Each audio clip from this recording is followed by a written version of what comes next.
किसान भाइयों, खेत खाली है या सिंचाई की सुविधा कम है और अब रबी की सीजन से पहले आप अपने खेत से कुछ ज़्यादा मुनाफा कमाना चाहते हैं तो ये वीडियो आपके लिए है। आज हम बात करेंगे जुलाई और अगस्त में बोई जाने वाली कुछ ऐसी फसलों की जो हमें कम ज़मीन में ज़्यादा मुनाफा दे सकती हैं। नमस्कार किसान भाइयों, मैं रुपेश पुनिया आपका अपने यूट्यूब चैनल देसी किसान ज्ञान पे स्वागत करता हूँ। किसान भाइयों, हमें पता है कि भारत में जुलाई में या तो हमारी फसल जो है वो पचेती होती है या फिर हमारे खेत खाली होते हैं। तो इस समय में हमारे पास 7-8 फसलें ऐसी हैं जिनको हम बो के, इनकी कुछ विशेषताएं हैं कि इनमें सिंचाई हमें कम करनी पड़ती है, इनकी लागत भी बहुत कम होती है, इनकी रासायनिक अगर छिड़कावों की बात करें वो भी हमें कम करना पड़ता है और इससे मुनाफा जो है वो मार्केट, अगर अक्टूबर नवंबर में ये बाजार में आएंगी उस समय इनकी मार्केट वैल्यू भी काफ़ी होती है। तो वो फसलों की हम बात करेंगे, इसलिए वीडियो को अंत तक ज़रूर देखें और अंत में क्या पता आपको कोई फसल आपको मुनाफा दे जाए। तो सबसे पहले हम फसल की बात करते हैं मूली की। मूली एक ऐसी फसल है जिसकी हर समय डिमांड होती है, चाहे वो जनवरी हो, चाहे फरवरी हो, या फिर मार्च हो, या अप्रैल हो, या फिर अगस्त हो, या जुलाई हो। मूली की फसल हर समय हमारे डिमांड में रहती है। तो इस समय 25 जुलाई के बाद अगर मूली की फसल हमारे खेत में लगाते हैं तो ये हमें 45 से 50 दिन का ये पकने का समय लेती है और हमें अच्छी खासी मार्केट वैल्यू मूली की मिल जाएगी। अगर कुल लागत की बात करें तो मैं प्रति बीघा के हिसाब से लागत बताऊंगा। तो प्रति बीघा के हिसाब से लागत की बात करें 2 से 3 हजार रुपये इसकी लागत आएगी। लागत इसके 2 से 3 हजार रुपये। और मुनाफे की बात करें तो 17 से 20 हजार रुपये इससे हम मुनाफा कमा सकते हैं साथियों। तो ये बहुत अच्छा हमारे कमाई का जरिया बन सकती है। रबी की सीजन आने से पहले पहले इस फसल को हम ले सकते हैं। अगर अगली बात करते हैं दूसरी, गाजर की। जी साथियों, गाजर सर्दी आने से पहले पहले अगर हमारा मुंह मीठा जेब भर के करना है तो गाजर की फसल बोएं। और गाजर की फसल वैसे भी हमारी सेहत के लिए भी काफ़ी गुणकारी होती है और सलाद के रूप में भी इसका इस्तेमाल कर सकते हैं। तो चर्चा करें इसकी कि इसकी लागत कितनी होगी और कितना हमें ये मुनाफा हमारी बीघे के हिसाब से देगी। तो लागत की बात करें तो 3 से 4 हजार रुपये प्रति बीघा के हिसाब से इसकी लागत आती है। और अगर इसके मुनाफे की बात करें तो वो ही 18 से 20 हजार रुपये या 22 हजार रुपये, वो तो मार्केट वैल्यू के हिसाब से मिनिमम आप मान के सकते हो कि 18 हजार रुपये प्रति बीघा के हिसाब से हमें गाजर दे सकती है। 70 दिन के लगभग ये फसल होती है और ये हमें अच्छा खासा मुनाफा कमा के दे सकती है। अगली तीसरी बात करते हैं हम पालक की। पालक भी एक ऐसी फसल है जो हमें वैसे ही डिमांड रहती है जैसे गाजर, जैसे मूली की रहती है। तो पालक जैसे होटलों में बात करें या फिर हमारे घरों में बात करें या फिर शादियां होती हैं उनमें भी पालक की खूब डिमांड होती है। तो पालक अगर इस समय बोएंगे 45 से 50 दिन की अवधि में ये पककर तैयार हो जाती है। और अगर इसकी खर्चे की बात करें तो अब तक मैंने जो बताया था उनमें सबसे कम खर्चा पालक का आता है।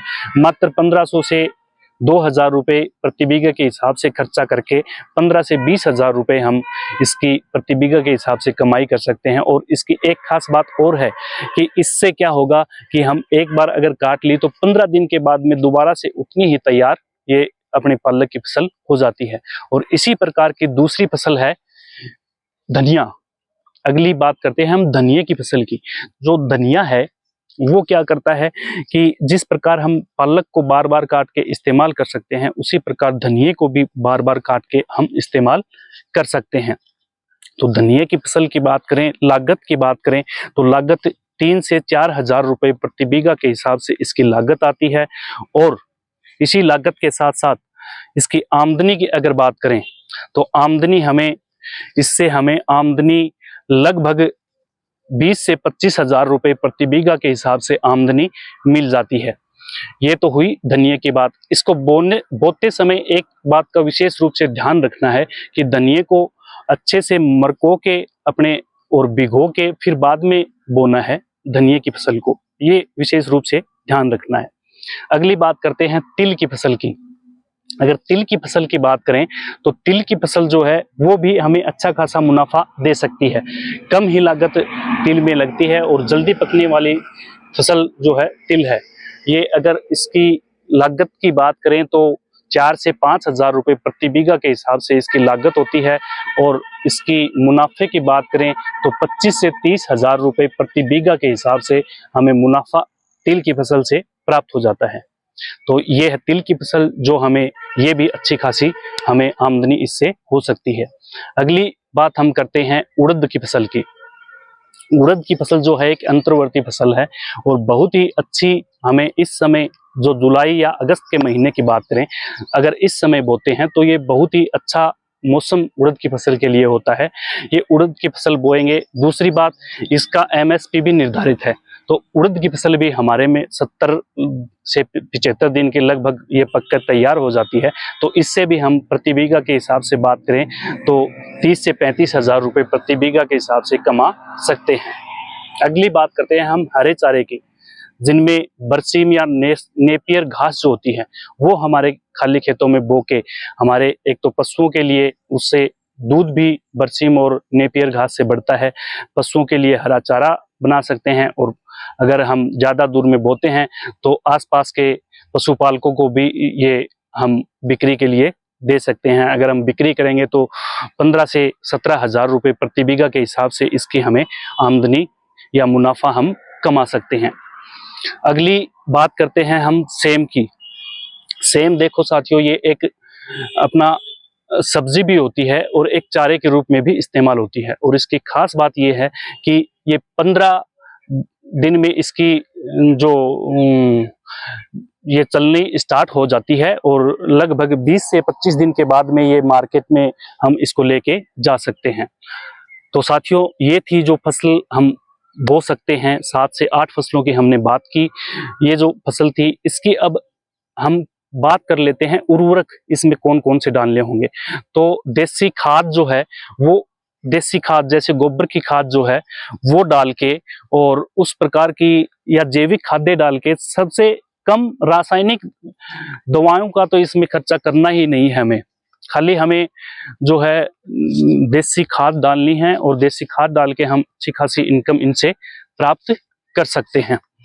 और साथियों, ये कुछ फसलें हमने आज चर्चा की। अगर आपको वीडियो पसंद आया हो तो लाइक कीजिए, और हाँ, चैनल को सब्सक्राइब जरूर कर लें और अपने किसान साथियों के पास शेयर करें। जिनका खेत खाली पड़ा है उनके पास शेयर करें। क्या पता आपके एक शेयर से वो इस अक्टूबर से नवंबर के बीच में कुछ मुनाफा प्राप्त कर लें। और साथियों, कमेंट में ये बताएं कि आपने कौन सी फसल इस समय बो रखी है, या पीछे वाले सीजन में आपने कौन सी फसल बोई थी जिससे अच्छा खासा मुनाफा आपने कमाया था। तो मिलते हैं साथियों अन्य किसी वीडियो में। तब तक के लिए राम राम, जय हिंद, जय किसान।